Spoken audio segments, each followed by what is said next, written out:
Non, j'ai dit même avant. Alors, on est d'Afkaf Aleph. On a vu que l'homme est dans une incertitude. Qu'est-ce qu'il va devenir? Et alors, quand l'étude de la Torah,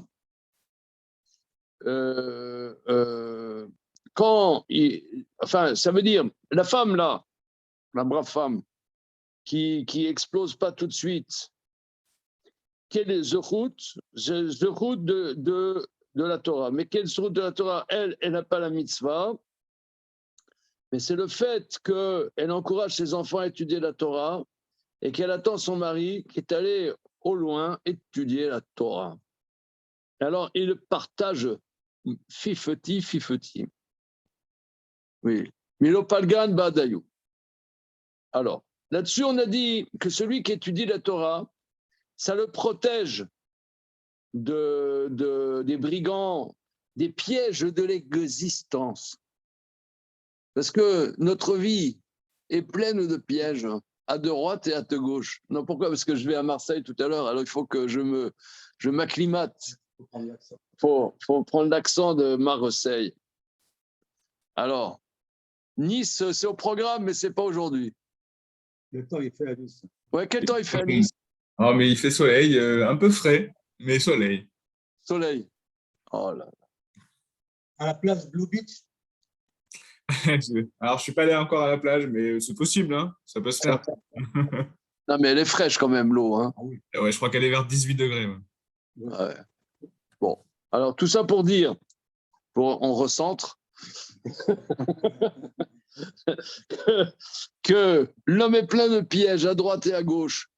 Et quand il étudie la Torah, ça le protège et ça le sauve. Voilà. Mais ça le sauve momentanément, parce qu'il peut encore, le Yetzerara, il est là, il attend de lui faire un croche-patte. Mais quand il arrive à la croisée des chemins, quand bien même le jour s'est-il levé, mais il y a le croisé des chemins. Alors là, il voit les pancartes d'indication quel est le bon chemin. Là-dessus, la Gemara dit, c'est quoi la croisée des chemins? Maï parashat de Rachim. Qu'est-ce que c'est parashat de Rachim?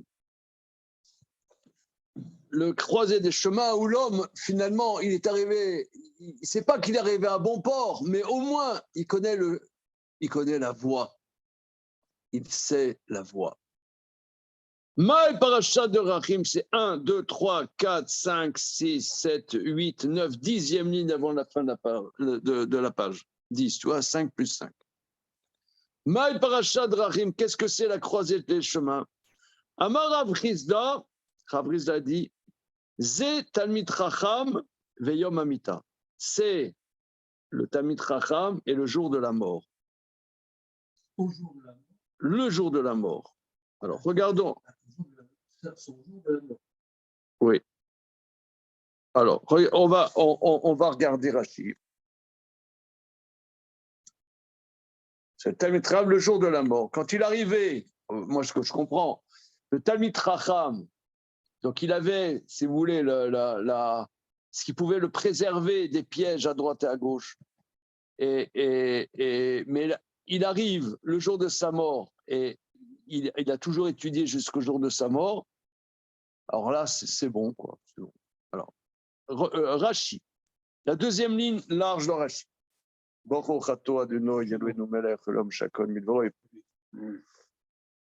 Maï parashat de Rachim, Maou, me damé le hagia le parashat de Rachim. Qu'est-ce que tu compares à la croisée des chemins où il y a les pancartes, si vous voulez? Il y a Avuka, Anu mitzvah. On a dit quelqu'un, il est dans la nuit, il a une torche, c'est la mitzvah. Amuda Shachar, le jour se lève, Anu Torah, c'est l'étude de la Torah. Et là, parashat de Rachim, Maï'i. Mais le parashat de Rachim, c'est quoi? Yom Amita. Ve'u Talmid Chacham beyom moto. C'est le Talmid Chacham le jour de sa mort. Ve'yada shelo piresh nifrok me'alav ol Torah. Et il sait qu'il ne s'est pas séparé pour se débarrasser de lui du joug de la Torah. Regardez, moi, j'aborde la Gemara sans anesthésie, d'accord? Monsieur, ouais. C'est-à-dire que l'homme, il étudie la Torah. Mais après, toi, il est au collège. Il est au collège. Bon, Ashrenou, maintenant, nous. Après, il a une famille, il faut marier les enfants, ils vont dans les chivotes, c'est des budgets incroyables. Il y a une pression, il y a une grosse pression, très grosse pression, chez tout le monde. Mes fils en Israël me disent que quelqu'un à 40 ans qui étudie, en Israël, c'est très rare. Il ne faut pas croire. C'est très rare. Il y en a plein qui ont des costumes de pingouins, là, comme moi, tu vois. Mais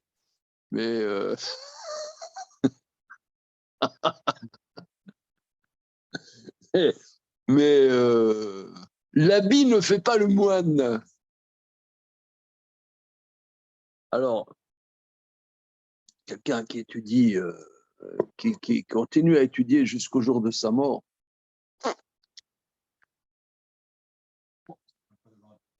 oui, non, mais la Torah ne te demande pas d'être un clochard. Non, ça ne t'empêche pas d'avoir une activité, évidemment. Mais disons, mais d'être toujours investi dans l'étude de la Torah, même si tu as. Même si tu as une activité qui est tout à fait louable et encouragée. Mais même prenons Rambam, notre star. Hein, on ne peut pas dire le contraire. C'est la star. C'est star.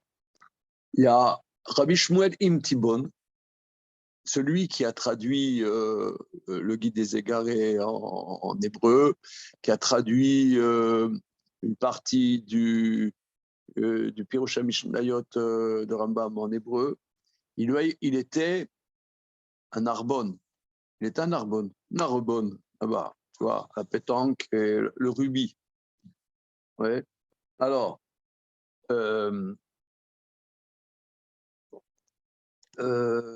il a écrit une lettre à Rambam qui était à Fostat, au Caire, en disant « Rabbi, j'aimerais venir vous voir parce que j'ai des questions à vous poser sur le Guide des Égarés. J'aimerais qu'on en parle de vive voix. » C'est extraordinaire d'ailleurs, c'était au XIIe siècle. J'ai une question, j'arrive, tu vois.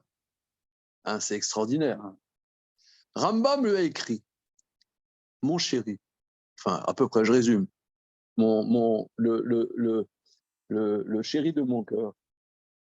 Qu'est-ce que j'ai de la gratitude pour le travail que vous faites de traduire mes livres, etc., etc. Je serais tellement heureux de vous voir, je vous embrasserai de tout mon cœur, mais j'ai pas le temps. Toute la semaine, je travaille chez le sultan en tant que médecin. Le soir, il y a tout le monde qui vient consulter chez moi. J'ai même plus le temps d'étudier. C'est que le Shabbat, j'arrive un petit peu à étudier. Vous viendriez, je vous embrasserai, mais je n'aurai pas une minute pour vous. C'est inutile de venir me voir. Une lettre qu'on a. On peut la... Oui, c'est la lettre, je vous la retrouve là. Je ne sais plus quelle. C'est la lettre. Je la lis souvent à mes enfants. On voit. Hein? C'est énorme, hein? Mais je te dis, là, vous pouvez dire, je galège. Évidemment, je vais à Marseille tout à l'heure. Donc, je galège. Pas du tout, tu vois, c'est les mots de Rambam. Ce que je viens de te dire, c'est les mots de Rambam. Inutile de venir, j'aurai pas le temps pour toi. Je travaille de trop. Même le soir, les gens, riches ou pauvres, viennent me voir, juifs ou non juifs, viennent me voir, et j'ai à peine le temps de me reposer un peu, ça recommence le lendemain. Le Shabbat, j'ai un petit peu le temps d'étudier comme ça. C'est Atsoum, hein? Atsoum. Contextualise les choses, c'est... Voilà, il faut. Oh là, standing ovation. Alors là,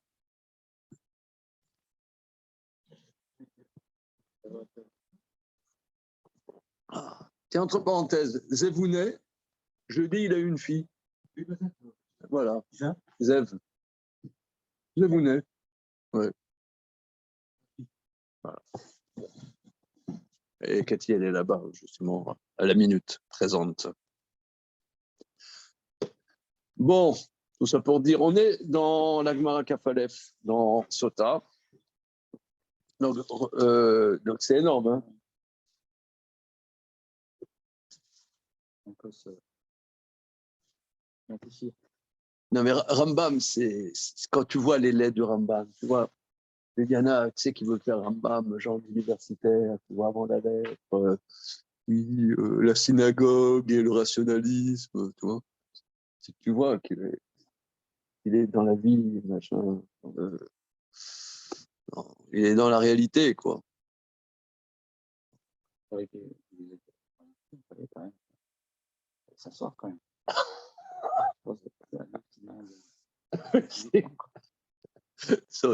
Bon, t'as loupé un épisode, là, hein.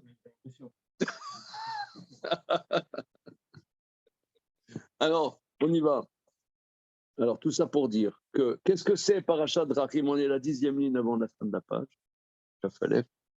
Maï Parashat Drachim, qu'est-ce que c'est? L'homme, quand il arrive à la croisée des chemins, il est sauvé. Alors, Amara Frizda, c'est la 9e ligne avant la fin de la page. Non, 10e ligne. Amara Frizda, c'est Talmid Chacham Veyom Mita. Rashi, le Talmid Chacham Veyom Moto, le jour de sa mort, Veyada Shelo Piresh Lifrok Ba'alav Ol Torah. Il sait qu'il n'a pas, il s'est pas séparé pour rejeter de lui le joug de la Torah. Ça veut dire, tu as des fois dans la vie, comme tu as dit Philippe, que des fois on a des contraintes et que, mais tu sais que tu as toujours le joug de la Torah. Tu as 1 minute, tu dois étudier. Tu dois t'investir dans la Torah. Et parce qu'il y en a, il dit voilà, maintenant je suis dans le business, je suis dans le business. Voilà. Alors, celui qui sait que jusqu'au jour de sa mort, il ne s'est pas débarrassé du joug de l'étude de la Torah, donc là, il sait qu'il est un bon pauvre. Ça, c'est la première explication. Rav Narman bar Yitzhak Amar, Rav Narman bar Yitzhak qui dit, c'est quoi quand tu es arrivé à bon port et que tu as pu, voilà, tu as bon port, c'est Talmid Chacham viratret. C'est Talmid Chacham et la crainte de la faute.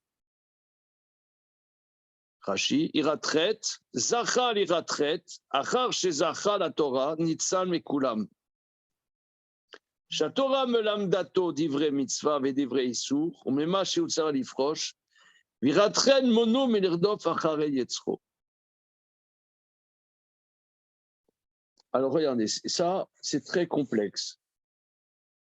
Un Talmid Chacham est la crainte de la faute. S'il a mérité la crainte de la faute, après qu'il ait mérité la Torah, il est sauvé de tout. Donc ça veut dire, le premier, lui, veut dire, Rav Chizda, c'est le jour de la mort. Est-ce à dire que de son vivant, alors on a tout le temps l'incertitude de... Il dit non, si c'est un Talmid Chacham qui a mérité avoir la crainte de la faute, ouais, mériter la crainte de la faute, alors là c'est bon, voilà. Shatorah malamdato divrei mitzvah, vedivrei isur, parce que la Torah lui enseigne les mitzvot, les choses interdites, de quoi il doit se prémunir. La crainte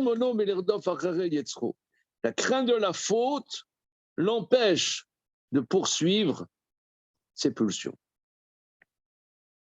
Alors, j'aimerais qu'on fasse un arrêt sur image, parce que là, je ne comprends pas bien. Ça veut dire que tu peux avoir un Talmid Chacham qui est Rodef Achari Yetzro.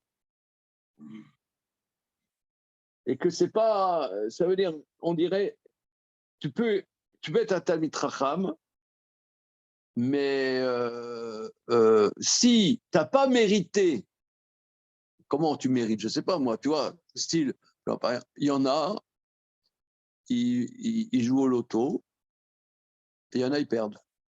Ça arrive. Il y en a, ils jouent au loto, et toc, ils ont gagné. Maintenant, comment tu fais que ça soit comme ci ou que ça soit comme ça? On aimerait savoir. Hein? Alors, ça a l'air d'être ce que la Gemara dit. Quelqu'un est Talmid Chacham. Si, après l'étude de la Torah, ça l'amène, il mérite, ça ira traite, alors ça c'est bon. Sinon, c'est pas bon. Tu peux nous expliquer parce que moi, quoi? La mission de donc le Shulchan du Ramban là-bas, il y a un sac de Navad dans le Torah. Ouais. On peut prendre du vin Ravotel vert, de la viande halak, pourtant c'est votré. Enfin, on peut être dans le Issour ou le Moutar, mais pourtant c'est Naval du Torah. C'est pas un peu de ça qu'il s'agit de essayer que tu peux rester dans les clous, mais pourtant être un homme presque dépravé, quoi, pas très. Ouais, mais Talmid Chacham, c'est quand même, ça demande du boulot, quoi. Oui, mais ça peut être aussi très culturel que quelqu'un qui peut être Une flèche. une flèche terrible, et au moment de la famille, bon, mais qu'est-ce que pour autant, il s'est passé quelque chose dans la vie? Oui, Comme dit l'autre, j'ai traversé le Talmud, mais est-ce que le Talmud t'a traversé? Tu connais? ça méritait.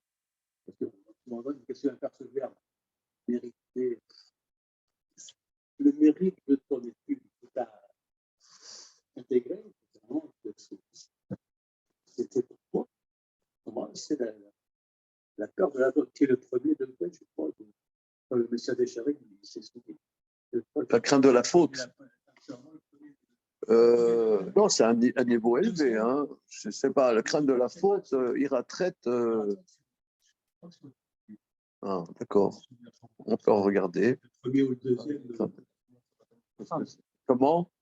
Est-ce que c'est Ramon, c'est Sarim? Non, si tu veux, le point, c'est que la vie est pleine de pièges. Ça, on voit dans la Gemara. On a étudié, nous, dans Kiddushin, puisqu'il y a 2 semaines, on a fait le Sioum de Kiddushin, que quelqu'un. La Gemara, elle dit, à la fin du premier chapitre de Kiddushin, une Gemara terrible, que Dieu a créé l'Yetzer Hara et a créé la Torah comme antidote. Comme antidote. Si tu as cet antidote, ça marche. Tu n'as pas cet antidote, tu es foutu. Regardez, il y a combien de gens sur Terre qui étudient la Torah? Et non, c'est terrible. Alors, ça veut dire que pour les Chachamim, quelqu'un qui n'étudie pas, on parle véritablement de la Torah, il est foutu. Ça on voit ici. Il est foutu. Il n'y a pas de.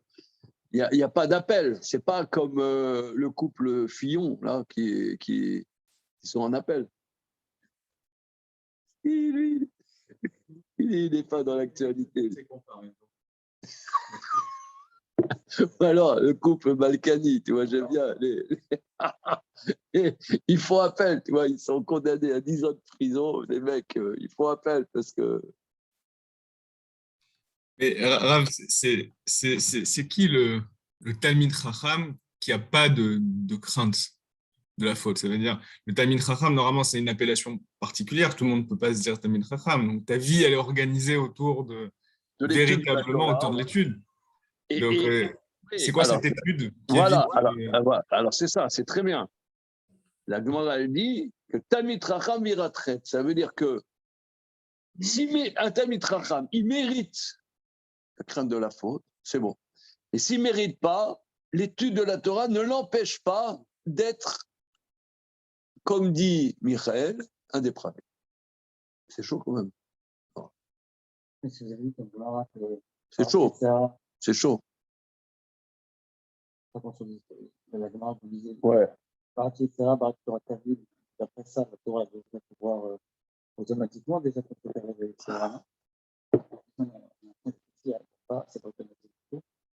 Moi, je crois que vous voyez cette page-là, parce ça fait, elle passe en 3e semaine, cette page, je pense qu'il faudrait lui mettre du Tipex dessus. Non, parce que on aimerait des réponses à nos questions. C'est quoi finalement le but, la voie? On te dit, étudie la Torah. Là, c'est ce que je rapporte là étudie la Torah. Donc là, si tu n'étudies pas la Torah, de toute façon, mon mec, allez, hop. Donc, je ne sais pas combien on est de milliards d'individus sur Terre, mais en tout cas, presque tous à la poubelle. Voulez-vous formater? Oui. Voilà. Bien. Maintenant, on passe à autre chose. Maintenant, le Talmid Chacham. Talmid Chacham, s'il ne mérite pas, je ne sais pas ce que ça veut dire mériter, comme si toi, tu as gagné le gros lot. Quoi. S'il a la iratraite, c'est bon. S'il n'a pas iratraite, alors il est en roue libre. Oui, monsieur. Ce que je vois, c'est qu'on prend le Talmid Chacham, on parle de celui qui étudie la Torah. Le Talmid Chacham. On prend le Talmid Chacham, c'est-à-dire que c'est le niveau. High level, quoi. C'est ce que dit Antoine. Le Talmid Chacham, c'est le mec, c'est sa vie. Sa vie, c'est l'étude.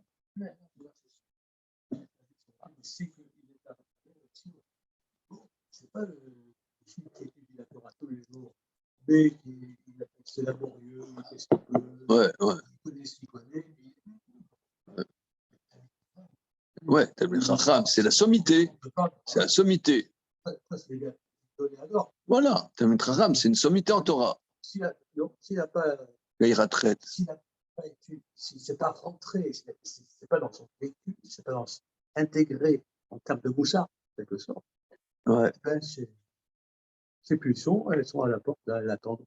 Et même plus, puisque l'Agmara dans Masechet Souka dit Kol hagadol mechavero yetzro gadol memeno. Il est possible même qu'il ait encore plus de. Oui, il a tellement réfréné. C'est ça aussi, c'est que l'étude de la Torah, ton joint à réfréner, plus tu réfrènes, plus ça risque de faire passion. Alors, ça, c'est catastrophique.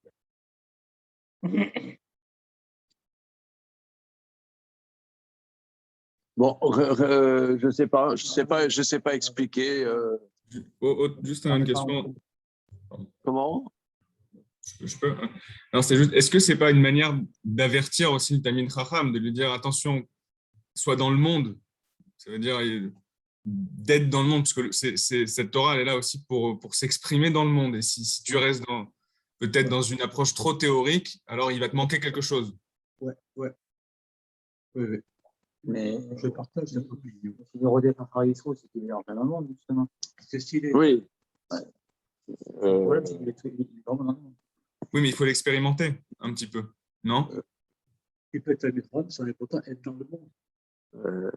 Oui, mais ça, tu vois, c'est un peu, excuse-moi, hein, en toute amitié, hein, c'est un peu un cliché ce que tu dis, quoi. Tu dis, il n'est pas dans le monde. Tu sais, hier, là, on a fait un repas avec des étudiants. Hier, c'était bon, c'était super. Mais il y en a un, évidemment, il dit oui, mais ce qu'il faudrait peut-être pas que dans les chivotes, ils étudient aussi autres choses, tu vois, qu'ils connaissent les sciences, comme on voit Maïmonide, etc. Bon, ok. Alors, je vais dire, regarde, toi, tu es mal placé, toi, tu es un interne en médecine, et comme un imbécile, depuis 10 ans, tu fais que ça. Parce qu'on va dire que toi, tu es un intégriste parce que tu fais que médecine? Pourquoi on ne dit pas c'est des connards, ils font que médecine pendant 10 ans, ou alors c'est un connard, il fait des mathématiques pendant 10 ans. Pourquoi on ne fait pas cette critique? Ouais, pourquoi on ne fait pas cette critique? Parce que ou alors un pianiste, je ne sais pas, un pianiste de concert. On ne va pas dire c'est un intégriste, il fait que du piano.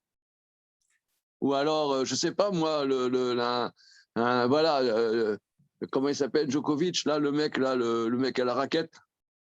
Ouais, on va dire, ouais, connard, il fait que du tennis. Ouais, personne dit ça. Pourquoi on dit ça pour ceux qui étudient la Torah? Non, c'est normal, il faut des maîtres. Un maître, il faut que pendant 30 ans, il étudie. Sinon, il ne devient pas un maître. Ouais, il fait qu'étudier la Torah. C'est nul. Ah, les mecs, franchement, ils ne savaient plus me rétorquer, là. Je vous dis en toute simplicité. Non, vraiment, il y avait un panel tu sais, d'étudiants high level. Les mecs, ils font que ça pendant 10 ans ou plus pour avoir leurs compétences. C'est-à-dire, est-ce que quelqu'un vous a critiqué que pour être ophtalmologue, il faut que tu fasses 12 ans d'études? On t'a critiqué. Non, c'est Tembel. C'est vrai. Après, éventuellement, après, tu pourras un peu, peut-être, ouvrir un peu ton panel. Mais pour avoir une formation, il faut une formation. Qu'est-ce que c'est que cette histoire? C'est naze. Ah,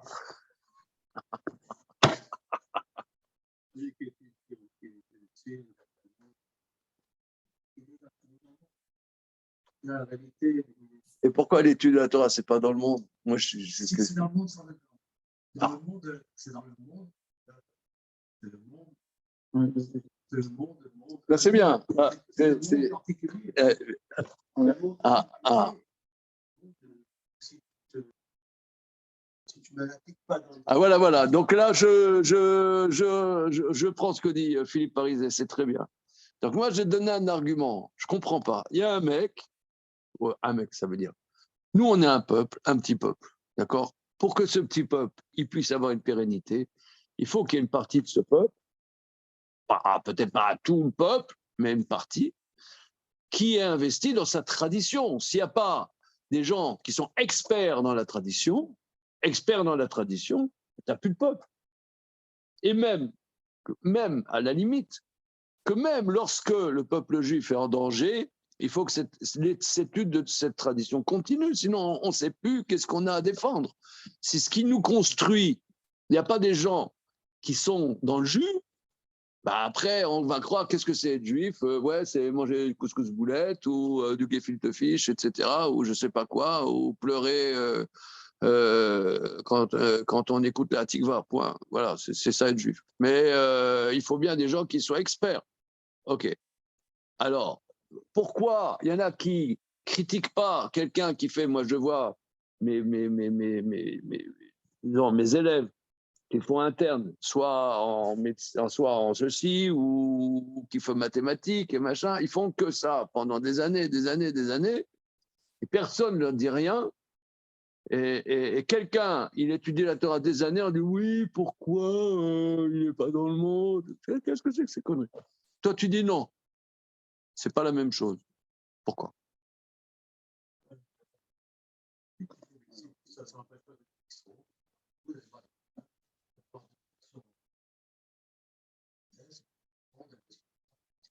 ça.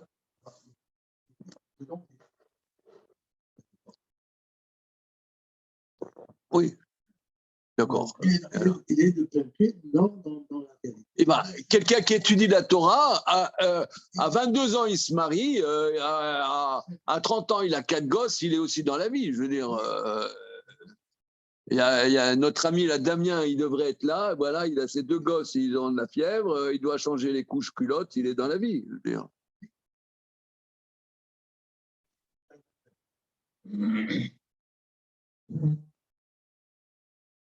D'accord, mais c'est un dogme, ça. Pourquoi c'est pas la même chose? Quoi?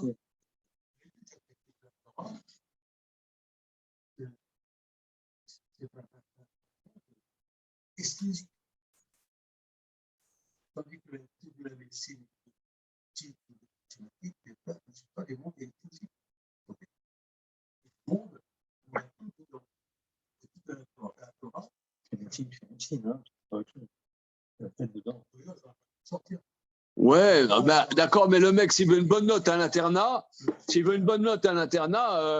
les copains disent, tu viens, il y a une soirée pinard chez Jojo, il dit, excuse-moi, je te prépare l'internat.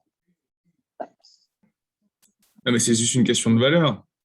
C'est juste que la société, elle dit, c'est super, ça rapporte d'être médecin, alors que d'étudier, ça rapporte pas. C'est ce que les gens disent, c'est tout. Je pense que c'est juste ça, hein, la valeur. Hein. C'est pas la même perception de la réalité. L'ophtalmo le consulte.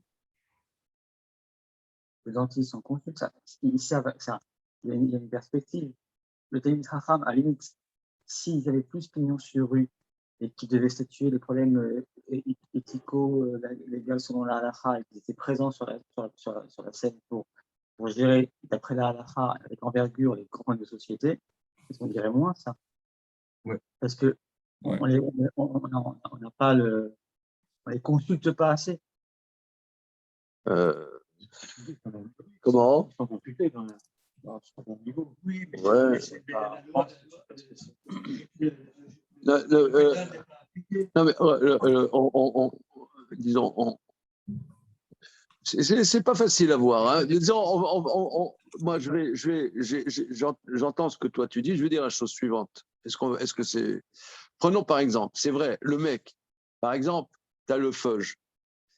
Il va faire 12 ans chirurgie pour faire chirurgien plastique. Le mec, il va faire 14 ans même, parce qu'il sait qu'il va s'en mettre plein. Il va se faire une clinique à Passy de chirurgie plastique. Le mec, il va s'en mettre plein les poches, quoi. Donc, c'est aussi un investissement dans ce monde-ci. Bon, monsieur. Hein?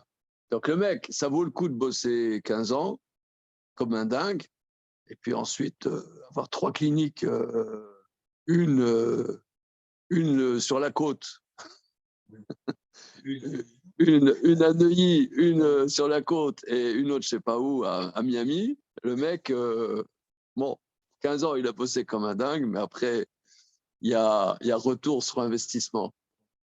Tandis que le Talmid Chacham, fondamentalement, il doit faire ça pas pour l'argent.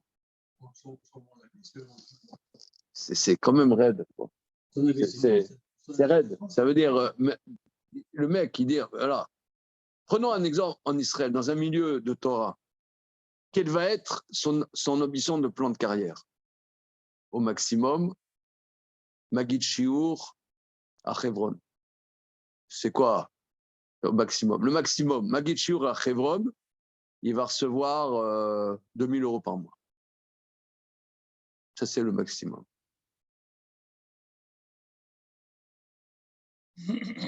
On va l'appeler Arava Gaon. Non, il y a le Kavod. Le Kavod. Et une fois, il y a un ami, quelqu'un beaucoup plus âgé que moi, mais il a dit, pourquoi tu sais, dans les chivas, il y en a, ils ont le chapeau de côté. Comme ça, tu vois. Parce que c'est la seule chose qu'ils peuvent se mettre de côté.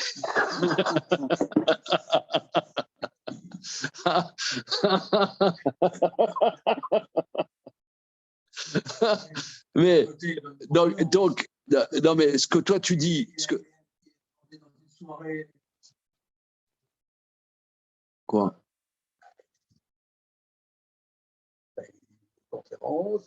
Ouais, mais d'accord, mais son frère qui est chirurgien, il gagne 30 fois plus. Donc, même si il va faire une conférence quelque part et qu'il lui refile 300 €, son frère, pour la même prestation, il a 3 000 €. Ou plus, 30 000. Donc, ce que toi tu dis, de toute façon, il est déphasé. Voilà. L'étude de la Torah, c'est un déphasage dans le monde. Tandis que tous ces travaux qui sont énormes, c'est intégré dans le monde. Ouais. Même si Lionel Messi, le bien nommé, il fait que du foot dans la vie, mais il y a retour sur investissement, quoi. Dans ce monde-ci. Donc, ouais. Regarde, il est rêveur. Il est rêveur. Il n'y a pas de tribunal, il n'y a pas de commissariat. Il n'y a pas d'instance libre.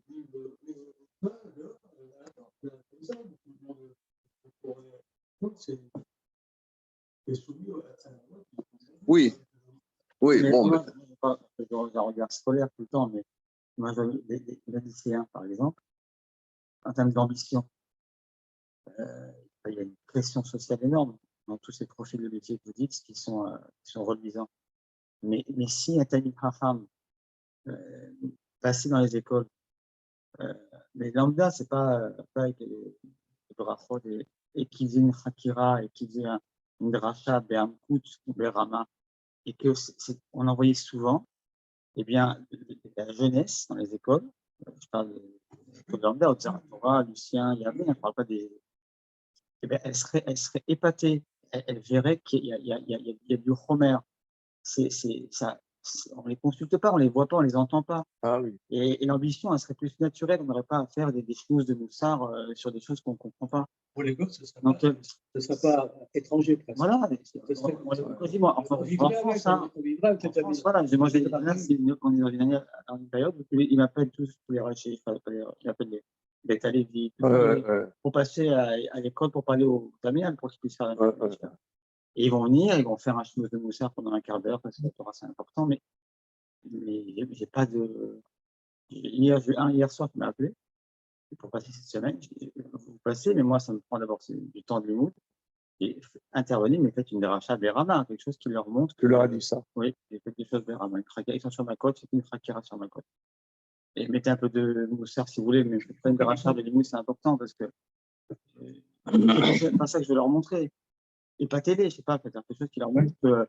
Ils vont faire médecine après, ils vont faire je sais pas quoi. Mais voilà, mais ça, l'ophtalmo, on consulte, là, on les voit pas. Ils vont pas dans les écoles, ils vont pas ceci, par un humeur. Bon, mais alors, regarde, de notre échange, regarde, ok. Qu'est-ce qui ressort de notre échange? C'est que le Talmid Chacham, qu'on le veuille ou non, il est déphasé par rapport à l'intégration dans ce monde-ci. Voilà. Il est déphasé. Il est déphasé. C'est même, par exemple, je vous donne un exemple, il y a 300 ans, avant la Révolution française. Sur la Révolution française, ça a changé complètement l'Europe. Mais avant la Révolution française, les rabbinim, dans les grandes communautés, prenons un exemple, Metz, Prague, Francfort-sur-le-Main, avaient les plus grands Talmid Chacham comme Rav. Il se faisait une concurrence, quelle ville aurait le plus grand Talmid Chacham? Et il payait très fort. Et l'idée était d'encourager les jeunes à être très forts pour avoir des postes mirobolants. C'était les postes mirobolants. Et c'est comme ça qu'il y avait le Chagatarié à Metz, il y avait Rabbi Yonatan Leibniz. Ils étaient soit à Prague, soit à Francfort-sur-le-Main, soit à Hambourg aussi, etc. C'est plutôt Altona, parce que Hambourg, ils n'avaient pas le droit à l'époque des Juifs d'habiter à Hambourg, ils étaient à côté à Altona, etc. Donc c'était des grandes communautés. Il y avait une compétition pour avoir des plus grands Talmid Chacham de la génération qui payaient de manière importante. Ça faisait une stimulation. Mais bon, mais ça, il y avait 5 communautés par génération. Donc, et le reste, ils étaient dans des petites communautés pauvres. Et bon, en tout cas, être Talmid Chacham, c'est déphasé dans ce monde-ci. C'est déphasé dans ce monde-ci. C'est un fait. Et ce qui peut faire aussi, qu'étant déphasé, tu peux devenir gangster.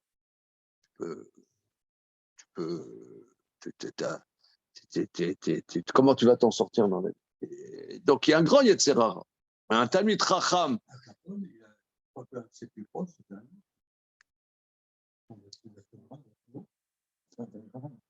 C'est pas un Talmid Chacham. Il y a une tradition, il veut dire. Il paraît qu'il y a dans la famille du côté de ma mère, il y avait quelqu'un qui était à Chicago à la grande époque. Bon, ça c'est classique. Alors, tout ça pour dire, Meyer Lansky, vous connaissez Meyer Lansky. C'est pas le fondateur de Las Vegas, non? Meyer Lansky. Je crois, hein, si je me... Antoine, toi qui sais beaucoup de choses. Meyer Lansky, non, c'est pas le fondateur de Las Vegas. Je sais que c'est un grand mafieux. Après, Alors, tout ça pour dire que Et Talmid Chacham, donc je reprends, c'est une réalité de quelqu'un qui est fondamentalement déphasé dans ce monde-ci. C'est ce que toi tu dis, Philippe, hein, je pense qu'on pourrait synthétiser comme ça. Mais c'est vital d'être Talmid Chacham, c'est vital. Mais encore faut-il qu'il ait la crainte de la faute. Parce que C'est pas inclus. comment C'est pas inclus dans le Ouais, terme. Dans le terme Talmid Chacham, on a tout dit. on n'a pas tout dit. On n'a pas tout dit. C'est ça qui est terrible dans cette Gemara. Je pourrais avoir un maître qui est Talmid Chacham et qui n'a pas de dire à crête, j'aurais le droit. Non, on n'a pas le droit. Ravo chez nous à Goun, par exemple. Non, la Gemara, elle dit Forcément. que un Rav, il dit Ki sifte Kohen Ishmeru Da'at, Ki malar Hashem Sevakot ou car les paroles du Kohen garderont la connaissance, car c'est un malheur d'Hachem. Là-dessus, la Gemara, elle dit s'il ressemble à un malheur d'Hachem, c'est-à-dire qu'il fait complètement la volonté d'Hachem, t'apprends de lui, sinon dégage. T'as pas le droit d'apprendre. Alors, ok. Mais en tout cas, je reprends ce que toi tu dis, Fabien, c'est que Talmid Chacham, c'est vital d'être, à la limite d'être Talmid Chacham. Mais cette Gemara, elle est dure. Quelqu'un n'est pas Talmid Chacham, il fait de l'à peu près dans sa vie.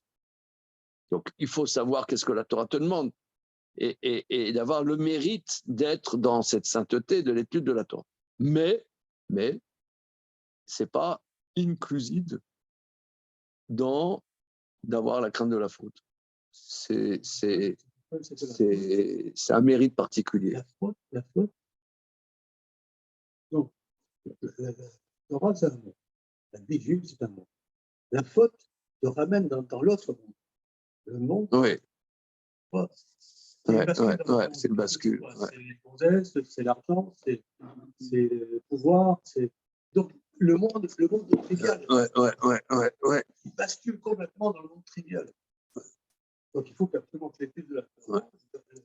Il y a un grand Yetzerara.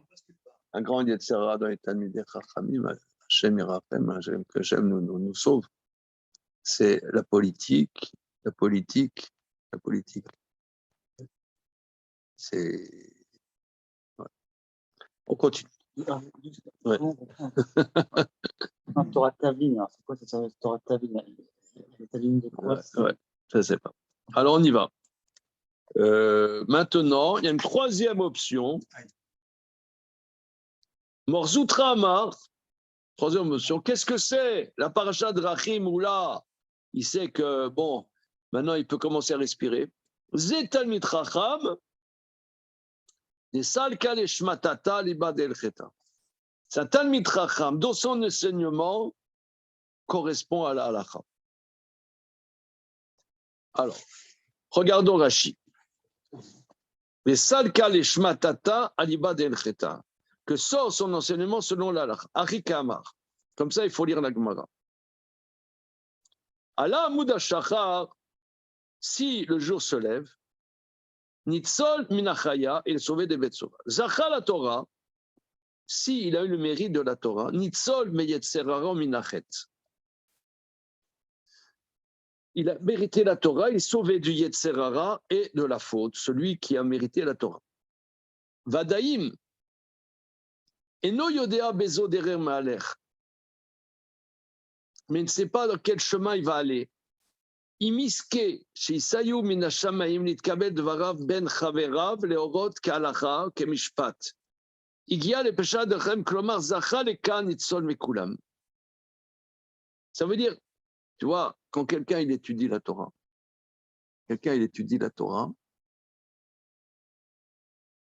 maintenant il va être productif dans l'étude de la Torah. Il va arriver à des conclusions légales.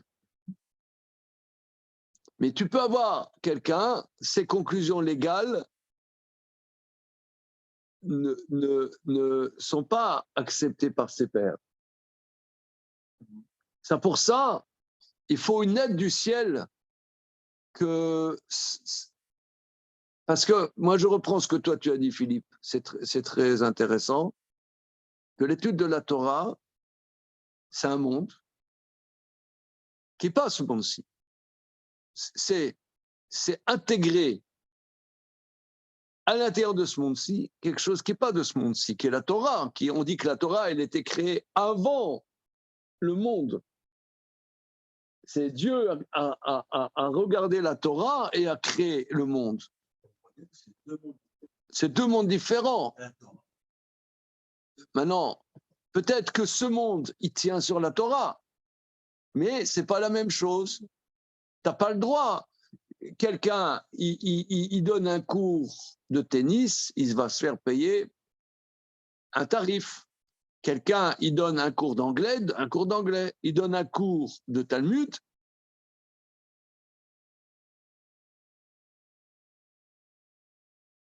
Rien à voir. Ça ne rentre pas dans le même truc. Bon, alors, excuse-moi. Maintenant, Dieu, il a donné la Torah aux enfants d'Israël, il a donné la Torah aux hommes. Donc, la Torah, elle est dans ce monde-ci néanmoins. Maintenant, lui, c'est un Talmid Chacham, mais comment il sait que sa Torah, il y a un lien entre sa Torah et on dit à quel jour on appelle Amakom, le lieu du monde, ou Mekomo Sheolam, Venola Mekomo. Donc d'où est-ce qu'on sait que sa Torah, elle a une place quelque part? Si la Gemara nous dit son enseignement, il est à l'Ibad el-Kheta, ça veut dire, Rashi explique, il dit est-ce qu'il aura le mérite qu'on l'aide du ciel, que ses paroles soient acceptées par ses pairs? Le Rod Kalacha enseigné comme l'Alacha Kamishpat. Igia le Pacha Drachim, s'il arrivait à la croix des chemins, Klomar, Zachar Ekar, il a mérité ça, Nitzon Mikul. Alors là, on peut dire, il sait que c'est bon. Il sait que c'est bon. Excuse-moi, ça veut dire que tu as des grands Talmidei Chachamim, leurs enseignements sont acceptés par leur père. J'ai lu, c'est une autorité publique, que, par exemple, prenons Rabbi Yosef Karo au XVIe siècle. Il y avait d'autres géants de la Torah à son époque. Mais qu'est-ce qui a fait que Rabbi Yosef Karo, tout le monde suit Rabbi Yosef Karo?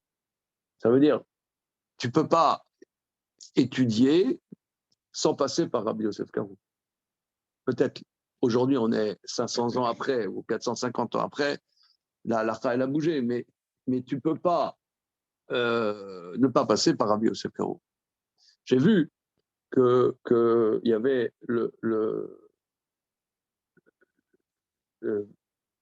il y en a qui disent parce qu'il était particulièrement humble. D'ailleurs, quand on fait du Beth Yosef, on voit son humilité incroyable. Il est extrêmement humble. Mais ça, c'est un mérite. C'est un mérite que sa Torah a une pertinence dans sa génération. Il y en a, c'est bien, mais c'est bien.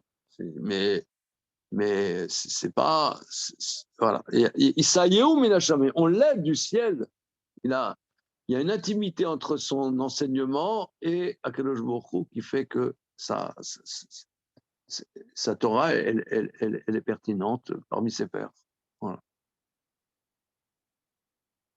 Là, il sait, ça tient debout, quoi. Mais en quoi il le savait de tout, hein? Comment? En quoi ça le sauve de tout? Moi, je pensais que c'était pour lui il est arrivé à la halakha pour lui, pour l'enseignement de la halakha sur le kabel des autres, que c'est un ridouche de dire. Je reprends. Imiske sheyisaou min hashamayim, nitkabel dvarav ben chaverav leorot kalach. Kamishpat. Si il mérite qu'on l'aide du ciel, que ses paroles soient reçues par ses pairs, pour enseigner comme la halakha Kamishpat.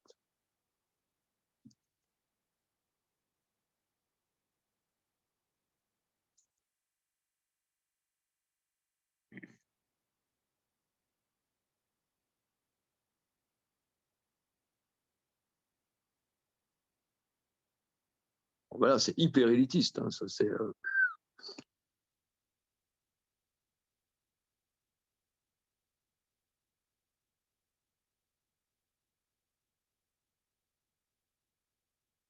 Non, parce que, regarde, je reprends ce que toi t'as dit, ce que tu as dit, Philippe. C'est que on est dans le monde, on n'est pas dans le monde, d'accord? La crainte des ciels, la crainte de la faute, il rentre dans le monde. Oui. Faites à bien ça. Tant qu'il n'a pas la Ah. crainte des ciels, il est uniquement dans le monde là. Et ouais. Il mérite la crainte, il mérite la crainte de la faute. C'est-à-dire qu'il a tellement intégré que maintenant qu'il est confronté aux réalités du monde idéal. Il connaît les pièges du monde, il connaît le monde. Ouais. Et du coup, ce qui fait qu'il est aussi dans ce monde-là, c'est qu'il a. Ouais. Non, il n'y aura pas. Ouais. Et là, la troisième explication, la troisième explication, c'est quoi être dans le monde? En vérité, c'est avoir une proximité avec Akadosh Baruch Hu, parce qu'Akadosh Baruch Hu, c'est lui la réalité. La réalité, c'est pas les All Blacks et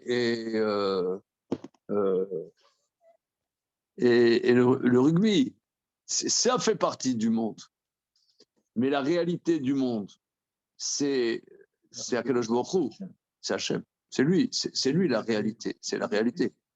Donc le fait que son étude a un impact parmi ses pairs, ça c'est un mérite. Ça veut dire qu'il a une intimité avec le lieu du monde qui est Akadosh Baruch Hu.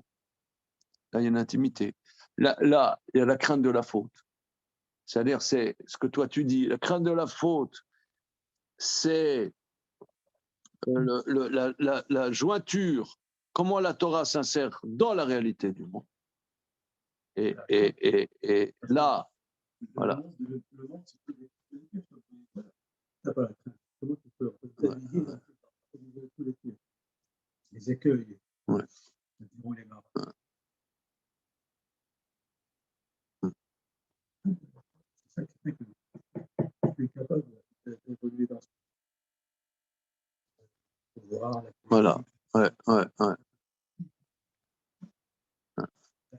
Ouais, tandis que celui qui n'a pas la crainte de la faute, ça veut dire lui, il est dans la Torah, mais il ne se rend pas compte des écueils de la réalité du monde. Il ne se rend pas compte et il tombe dedans.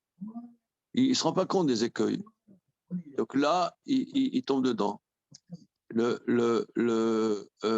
Voilà. Maintenant, la troisième explication, là, c'est encore un peu négatif, mais l'explication positive, c'est que son étude finalement arrive à une intimité avec le Boré Olam, en cela que son étude a un impact parmi ses pairs. Et également, elle est donc universelle dans la mesure où ça s'applique dans le monde. Voilà, réel. Oui, d'accord, mais c'est un impact halachique. Tu vois, par exemple, nous on n'a pas le pape ou on n'a pas de vote. Mais on sait qu'il y a des grands décisionnaires, et ben, leur décision, elle fait bouger le peuple juif.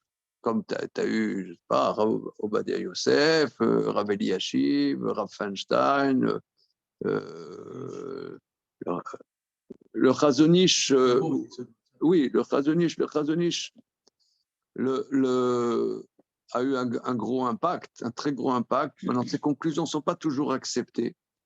Mais tu as, par exemple, le Ben Ishraï, il y a des personnalités qui ne sont pas nombreuses, hein. C'est même pas toute génération, hein, tous les 1 ou 2, 3 générations. Il y a des gens qui ont le Chafetz Sraïm, on ne peut pas étudier si on ne fait pas du Mishnah Berurah. Quelqu'un dit je ne fais pas du Mishnah Berurah, bon, il est hors sujet, je veux dire. Même si la conclusion ne sera pas forcément aujourd'hui comme le Mishnah Berurah, mais disons, c'est incontournable. Incontournable. Ok, bon, on n'a pas fait du Maharal, mais la prochaine fois, Bezrat Hashem. Hein? Ok, c'est percutant, hein, ok, la prochaine fois, Bezrat Hashem, on va aborder. Donc là, on a fait toute la Gemara sur lequel le Maharal travaillera. C'est bon. Allez. Merci beaucoup. À toi. Shavuot Tov.